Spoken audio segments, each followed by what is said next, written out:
Have you ever really stopped to think about the words we use for our government? We throw around the word democracy all the time, but is that really the whole picture? Okay, let's get into it. Because the difference between a democracy and what the US actually is, well, it's one of the most crucial civic lessons any of us can learn. So let's just hit it head on with the big question right out of the gate. Is the United States a democracy? Now, the quick answer you might have learned in class is, yeah, of course. But the real answer is so much more layered and, frankly, way more fascinating. It really gets to the very soul of what the founders were trying to build. And this quote right here, it just nails the absolute core of the problem they were wrestling with. They knew their history, and they had this deep fear of something called the tyranny of the majority. Just think about that. A situation where 51% of the people can simply vote to strip the rights away from the other 49%. They knew they needed a better way. Okay, so to really wrap our heads around this, we have to be super clear on what we're talking about. So let's break down the fundamental differences between what a pure democracy is and what a constitutional republic is. First up, pure democracy. In this system, it's pretty simple. The source of all power is just the will of the majority at any given moment. Whatever the majority wants, it gets. Period. There are hardly any real limits because that same majority can just vote to change the rules whenever they feel like it. Now, let's flip that on its head and look at a constitutional republic. Here, the ultimate source of power isn't the mood of the crowd, it's the rule of law, written down in a constitution. Sure, we elect people to represent us, but, and this is the absolute key, their power is strictly limited by that constitution, which is designed from the ground up to protect everyone's rights. This little chart breaks it all down, side by side. You can see the source of power shifts from just what people want to a fixed set of laws. But look at that last row. That's the whole ballgame. In a pure democracy, if you're in the minority, your rights are always vulnerable. In a constitutional republic, those rights are specifically protected by law, like in the Bill of Rights. So yeah, this whole setup was absolutely not an accident. The founders were huge students of history. They saw how past democracies had crumbled, and they very deliberately engineered a specific solution. They gave us a blueprint for liberty that they hoped would stand the test of time. And that blueprint was built on some really powerful ideas. It all started back in the Enlightenment with thinkers like John Locke, who pushed this radical notion that we all have rights that we're born with, inalienable rights that no government can just take away.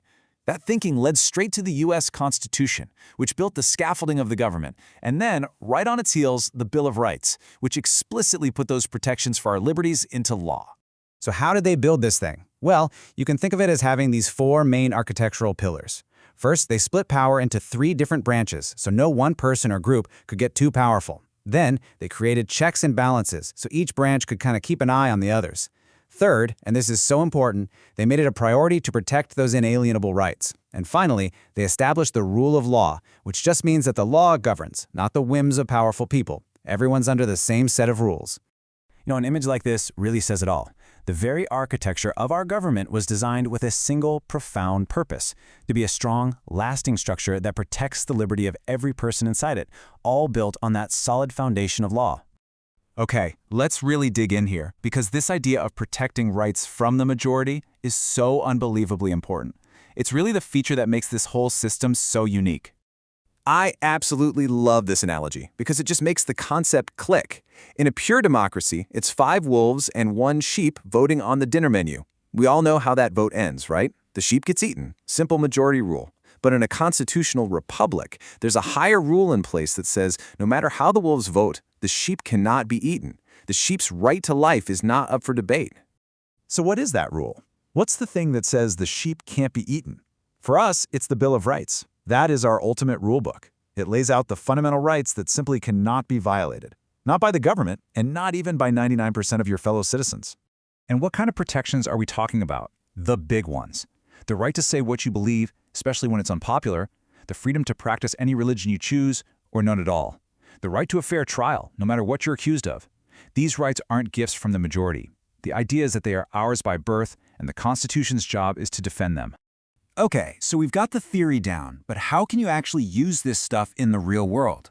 We put together a really simple checklist you can use to analyze things you see in the news literally every single day. Here it is, just 3 easy steps. First, ask yourself, where's the authority for this coming from? Is it just because it's popular, or is it actually based in law? Second, does this action protect someone's rights, or does it step on them? And third, is the part of the government doing this even allowed to? Is it in their lane? All right, let's run a little test with a made-up but totally plausible headline. Imagine you see this on your newsfeed. City Council by popular vote bans all public protests in downtown area. Hey, the people voted for it, so it's got to be legit, right? Well, Let's use our checklist. Number 1. Source of authority? It's a popular vote, not the Constitution. Number 2. Rights protection? Oh yeah, this stomps all over the First Amendment rights of free speech and assembly. So our evaluation is clear. This is a textbook tyranny of the majority. It's a purely democratic action that would get struck down as unconstitutional in our republic. See how that works? It's a pretty powerful tool. And that brings us to our final and maybe our most important point of all. Understanding all of this, it's not just for a test. It connects directly to your role and your responsibility as a citizen of this republic. You know, Dr. Antonio Arnold, whose work inspired this explainer, puts it so well. He says the whole point is to become an active steward of freedom. The system isn't a machine that just runs on its own. It needs us, all of us, to actively take care of it. Because in the end, the health of our republic, the strength of our laws, the actual protection of our rights, it all comes down to us. It depends on citizens who are informed, who actually understand the rules of the game, and who show up to defend them. This is definitely not a spectator sport. So, we're going to leave you with this final thought. The difference between a democracy and a constitutional republic isn't just a fun fact for a history quiz. It is the very blueprint for American liberty. The founders did their part. They gave us a republic. The enduring question for our generation and for every generation is, what will you do to keep it?